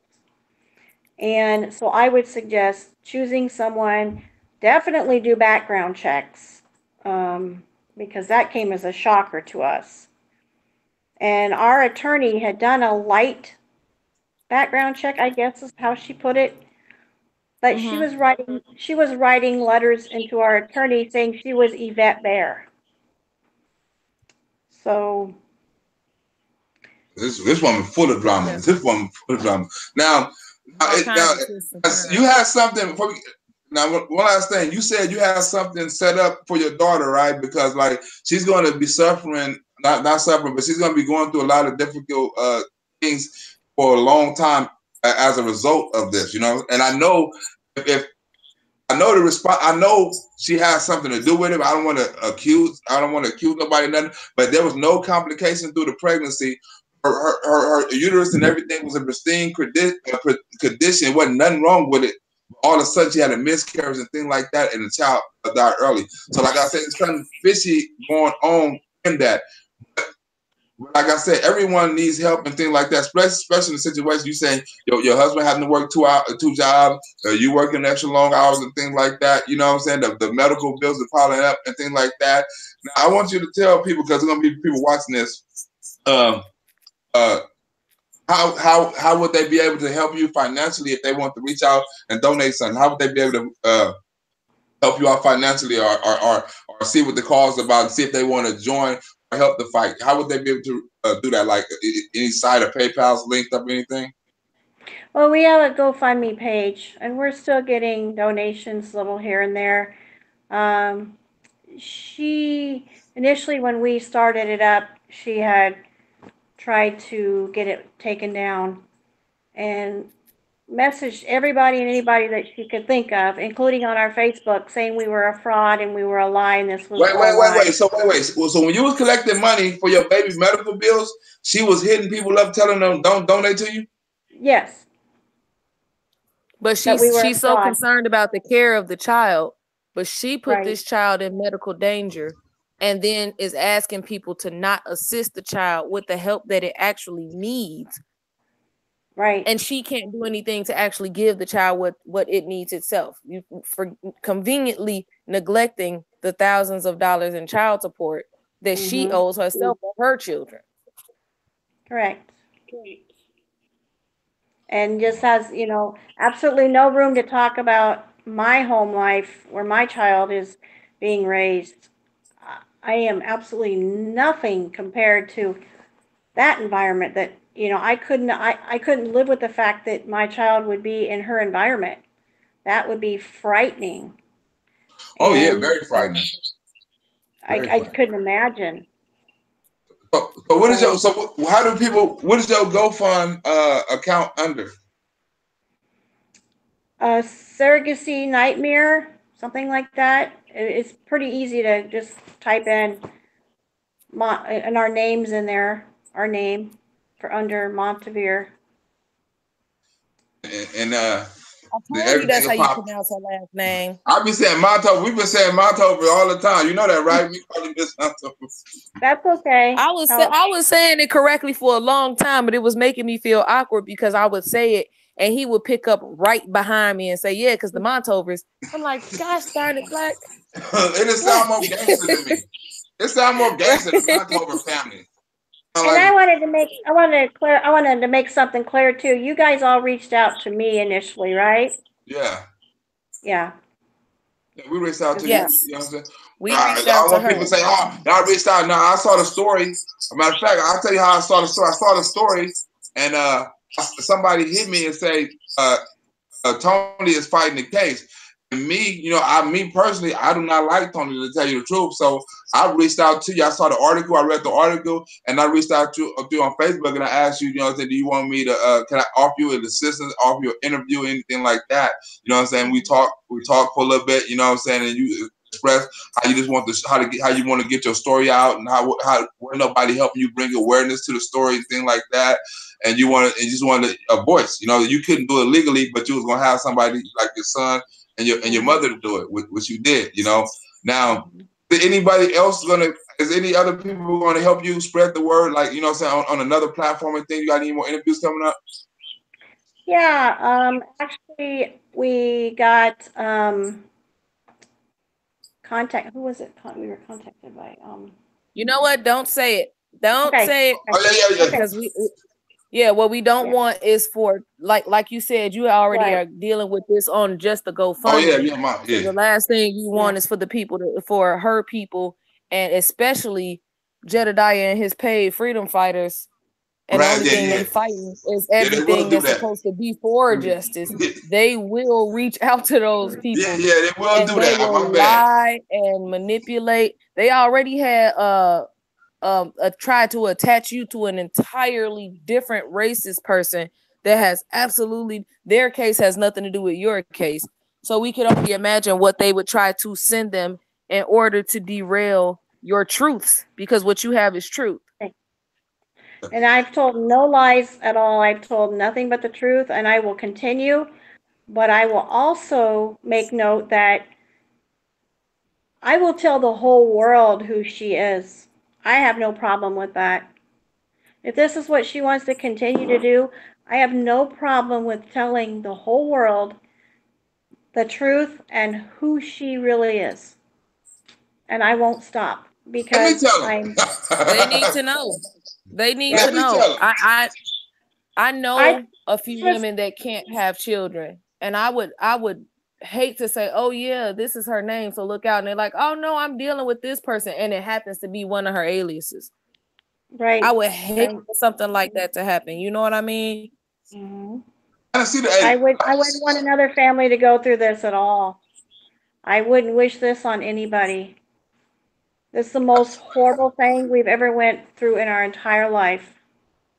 And we suffer every day, and we're still suffering, and we're going to have to continue to suffer because she just won't stop. That's sad. But we're not going to hold you up for long. We want to thank you for this interview, and we're gonna keep in touch with you. Like I said, I'm gonna make some videos and things like that. I'm gonna reach out for you. I'm gonna share some information with you that you probably don't know about. About the information I got. If you got information, you know what I'm saying, you want to expose her, I would be happy to do it for you. You know what I'm saying? Like I said, I got videos coming up and things like that. So don't worry, because we're gonna let America see the truth about this woman, because it's about what's right and wrong. It's not about race. It's not about creed. It's not about religion. It's not about none of that. It's about what's right and what's wrong for these babies. It ain't got nothing to do with us. It's what's right and wrong for these babies. They deserve better. Thank you. Absolutely. So we want to thank you for coming out. Like I said, we want to continue to fight, and I will be making a video real soon. Okay. So look forward to that. Yeah, she wants to be famous. We're gonna let Black make her famous. Exactly. Don't even trip. I just want this video to be the first part. So when I make this other video, people can understand why I'm making this video. You know what I'm saying? This is the how I say, this is the intellectual part right here. You know what I'm saying? When I get into the messed up part, I don't want nobody on there. You know what I'm saying? Because I don't want nobody on there but me. You know what I'm saying? Because I don't want nobody. Oh, she's on there. She's on there with him, and he got a mouth like that. I don't need you on this video. Leave this one to me. Yeah, let him do the video, and they gonna blame me for it. So we got your back. Yeah. That's how we I'm do. gonna take the blame for it, and he gonna do the video. This is how we gonna do it. We got your back. Okay, I appreciate you guys' help. All the help we can get. And I like I said, the only reason I came on and did this was because I want the truth out there, and I have no reason to lie about anything. Absolutely no reason. And I believe in my heart that she truly feels that she's done nothing wrong, because, as you know, sociopaths do not like to be exposed. Yep. That's all I've got to say. That's nail. the thing. So. Ethic. Yep. But we're gonna give this sociopath what they want. We're gonna give these sociopathic narcissists exactly what they need. Mm-hmm. She's starving and she's starving for fame. All right, it's crazy. That's crazy. That my wife friend. He's like, he's called right. I got a purpose for your skit. I'm like, I ain't even off the phone yet. Like, what? He texting me a skit to do right now. Yes. I'm not even off the phone yet. He ready to help me with the skit. I'm not even. I got a purpose for your skit. Can I get off the phone first? No, you cannot. We ready to work. We're ready to work. They've done enough. She's done enough. Well, I'll be interested to know what else you guys have. I'll be interested to know what else you guys have. But we're gonna be able to dig us. We got a team of researchers that people don't know about, that people think they know about, that are very in tune to the story. You know what I'm saying? They want to do for the story. They want the best for the story. They want to fight for the story. They want to spread awareness. They want us to promote this story and things like that. So we got a team. You know what I'm saying, that you don't see, that actually love you and love your story and going to do whatever you want us to do for you in this story. You know what I'm saying? Don't even trip. You need us to do something, let me know. I'll let them know. We'll get it done. Well, other than her and Harold Cassidy, about 95% of people are on our side and feel this is wrong. So we haven't had anybody contact us and tell us we're doing wrong or we're in the wrong. You know, yeah, that's just freedom fighters. It's just freedom fighters. Right.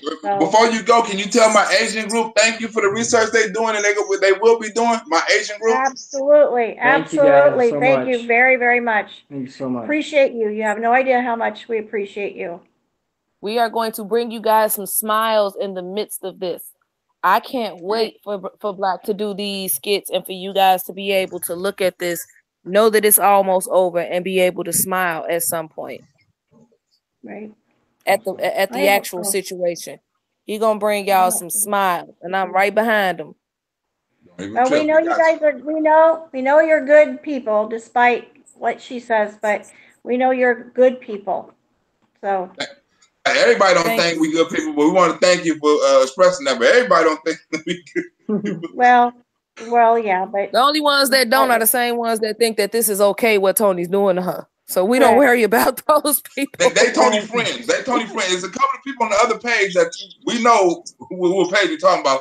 That's Tony friends that think this is all right. You know what I'm saying? Who's gonna break this video down? They're gonna try to reach out to you. They're gonna try to call something. They're gonna try to make fun of this interview. They're even gonna try to make fun of you, and they're gonna try to make you out of a lie. You know what I'm saying? So be prepared for that interview with Tony gonna hop on one of these panels and try to discredit everything you say. Trust me on that. Better yet, just don't watch it, because it's the same 36 people that's been watching them for the last. There's no growth. It's the same people, so it's nothing for you to even watch. Don't even worry about it. What you got going on, and you where your focus is, you keep it right there. And when you're looking for some funny, just wait for that notification to come in from Black. And in the meantime, in between time, we'll be in contact with you. We'll be giving you any information that we can that can help your case. And like I said, there's got to be some sort of way we can apply some pressure to these courts to get that birth certificate and to get those ashes to you. There's got to be something we can do. And we can put the pressure on. You need us to call. You need a lot of people to call up there and bug them. You know what I'm saying? We can do that too. You know what I'm saying? You need people to write letters. Or, you know what I'm saying? Whatever you need, let us know, and we have that for you. Okay. Right rejects other absent bad parents. So be prepared to be called by a bunch of deviants, a few drunks, Right. some bad parents, birds of a feather. Just know that Right. birds of a feather. Right. Careful. And as usual, if you need us, we're here. We're only one call or message away. The both of us. Appreciate it. Thanks for all your hard work. We've only just begun. Right. You relax. You prayed for help. We've only just begun. All right. The truth is going to be out there, and it's going to get out there to the entire world. Yes, it is. I have no problems or no reservations whatsoever to do that. So I was trying to say thank you for coming out, but my mute thing was on. Not bad. But thank you. But I was like, why didn't you listen to me? They just keep on talking. Share, everybody. Make sure you guys share this information. Get this information out all across the world. This is a serious matter. If the Supreme Court picks this up, then surrogacy and science and the ability for mothers to have a chance to have children that don't have children, this is all in danger. The whole experience is already in a teeter-totter. If they pick it up, then we're in danger dealing with Harold Cassidy and this crazy woman. Yes. Please don't. And it also takes the rights away of, gay people that want to have a child as well. We can't forget about them. Marriages. Exactly. Yes. You're exactly right. Same-sex marriages, because they use surrogates as well. Yep. They use gestational carriers as well. So this is groundbreaking in a dangerous way. The need to be seen publicly and the need to be that guy that changes laws, this is not the arena to do it in. There are too many emotions and too many lives, and science has come too far to give women this experience, to have it taken away because Tony didn't get the baby and the money. Right. Or the stardom. Right, or the stardom. Or the stardom. Right. All right. We're going to let you go right now. Thank you for coming out, and we will be talking to you soon. All right. Thanks, guys. Have a good night. Wow. You too. Bye-bye.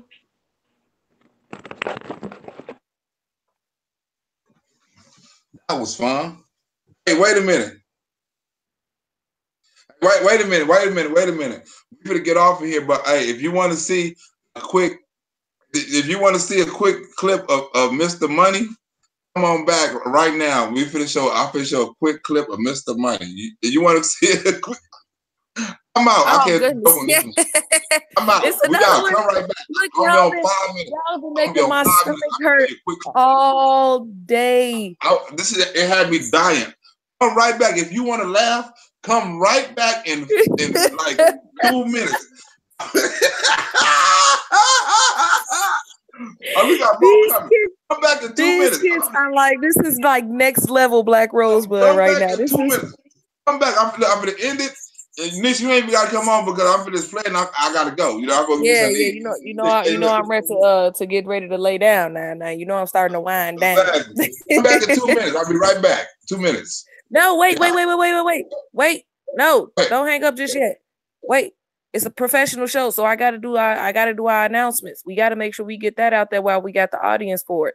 Justice for Jackson, August 27th. Kanika Day, May 26th, 2 p.m. Crown Plaza, Rosemont, Illinois. Be there or just simply share. Wear your best purple protest attire. Make it comfortable. If you hashtag Kanika Day 2018 in the Facebook search box, it will take you straight to the event page. They got people offering rides from all different parts of the country. People are driving in from different states and offering slots in their car for us to be able to drive together. The carpool is up.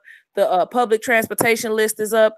It is everything that you need to know about the protest is there. No monetary donations are being accepted. Let me say that another 17 times. No monetary donations are being accepted.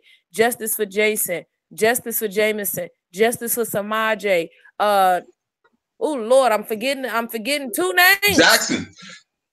That's for Jackson. I started with Jackson. I said justice for Jackson first. August 27th. I did. You know, I had to say his first because I got the green braids. I got the green braids in. Jackson, our main man. That's the mains in them. Oh, justice for Jolie. Justice for Latoria Magsby. Make sure if you have any information, anybody from Steubenville, Ohio, anybody from Illinois that may have information on Latoria Magsby, the phone number to Crime Stoppers is 1-800-222-TIPS. The reward is all the way up to $7,000 right now. Justice for Hannah Bell. They have a reward for $50,000 for Hannah Bell. So justice for Hannah Bell. Oh Lord, I'm still forgetting one. Hey, somebody said, "Oh my God, I just watched your live show. It was so very nice. Tell Nisha she did a wonderful job. I must come on and do something with her soon. Thanks for supporting Amber. I trust that one day she will rise to the top." Oh, that was on an interview you done with the women today. They want to thank you. Thank you. Thank you so much. Thank you. I can't wait to do something with them. Tell them, reach out. I can't wait to do something with them. My schedule is doing some things, and God is definitely taking me to a whole other plane. Okay, yeah. I got you. Look, if you look in the live chat, the information for Hannah Bell is up. The information for Hannah Bell's GoFundMe is up. They're looking for help with the funeral. Today is Tanya's daughter's Survivor Day. Whoop, whoop. Whoop, whoop. Go, Tanya. Hey, look, Tanya pushed through so much to get her daughter to where she is, in addition to raising her grandbabies. Please send me that the link. I still want to look into that and find out what happened to your daughter and your son. I still want to look into that. I know you told me what happened. I just need the link so that we can start doing the investigations. Justice for Jay Sean. I knew I was forgetting one. See, that's why I love Crazy Eye. Boom, right there when I need her. Jay Sean was who was missing. His father is still on the run. We need an arrest for Trey Deshaun Henderson. Trey Deshaun Henderson is still on the run. Call the Crime Stoppers of Quad Cities at 309-762-9500. See, y'all could charge it to my head, not my heart. I knew I was missing one, at least one. I knew I was missing the name. It wasn't coming off my tongue. I don't forget that I'm forgetting. I know that I need to be knowing. Let me make sure I didn't miss anybody else. I got Latoria. Oh, yes, Latoria Cash App. If you want to donate towards Latoria's children, towards the fight for her justice, if you just want to say thank you to mom for taking over, if you just want to say thank you to the dad for taking over, then the Cash App is the cash symbol J4, L as in Latoria, M as in Magsby. And it's going to go straight to Mrs. Magsby's Cash App. It's her personal Cash App. It has nothing to do with anybody else. Anybody else. I think justice for Flora's 4 angels. Elizabeth, you're going to have to hook me up on some information on that. And if I'm not mistaken, that is my last case that I know of for sure. I think that's everybody. Oh, my wrench gang is so strong. I got to say thank y'all for being so Black Team strong and for being the baddest team in these YouTube streets. You guys are amazing. And without you, we wouldn't be able to make things shake the way we make things shake. Like I told y'all made being a wrench a thing. Shout out to Leah's 3 graduates. Shout out to Leah's 3 graduates. Oh, shout out to Queen Savage too. I love her. She got bars. Queen Savage. Queen Savage is Leah's daughter. That's Asata. That's Leah's daughter. She dropped some bars for us on Remy Sky page. She did a Remy improv too. Yeah. Oh shit, we got to bring on. You know, all the girls are coming on. Nisha page. Brought her on, but every time we get ready to do a positive show with kids, Pimpin' J try to come and tear us down. So it's always the uphill battle, but we gonna get them right on in. We gonna get them right on in. That's right, Remy. Queen Savage had them bars.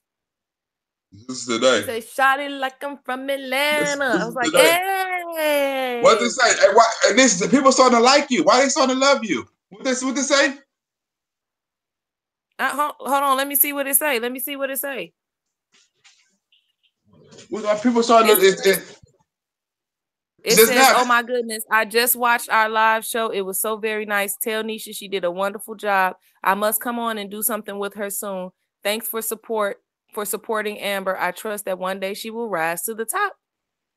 Oh, this happened. This just came in at like 10 minutes ago, 15 minutes ago. Boop. So Nisha coming up. All these folks gonna come on Nisha's show next week. You know what I'm saying? So she interview them.